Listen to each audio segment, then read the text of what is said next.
we're taking a detour here and going all the way to the end of Plato's Republic, where Plato's Socrates has done a pretty good job of demolishing poetry, because it's a rival to philosophy, and demolishing the use of myth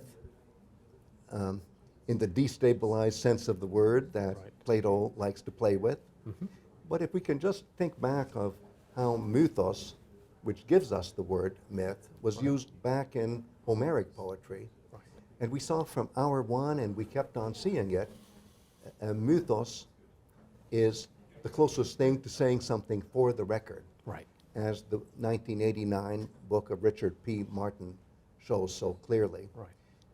There's nothing that is more stable and more universally connected than Mūthos, if you go far back enough. But as you go forward in time, it gets destabilized. Not only in the time of Plato, but already in the time of Herodotus and Pindar, Mūthos, just as you said a moment ago, is destabilized. Destabilized. Yeah. It's exactly it. It's destabilized. It's no longer reliable.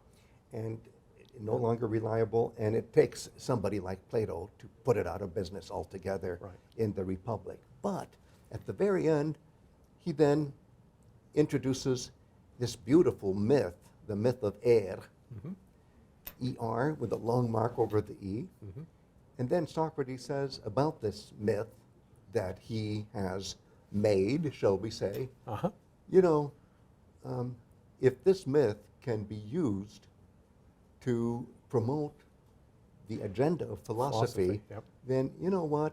Let's allow myth to come back into the ideal state, the Republic, through the back door. And here it is. He's talking to Glaucon. And so Socrates says, who's Plato's brother, who's Plato's brother, myth, Mūthos, was saved. Esothe, and there's that word that can mean experience salvation. And he goes on, and it could save us in turn, soze, if we trust it. Wow. So you can see it's still. Wow. Yeah. So it's all there. This shows how Plato, or Plato's Socrates, uses the language of myth, which is the language of a special kind of poetry to which I've been referring as the ancient Greek song culture, to advance the agenda of philosophy. But he uses these words very accurately. And he's really taking them over and reinvesting them with the meaning of philosophy. Exactly. And so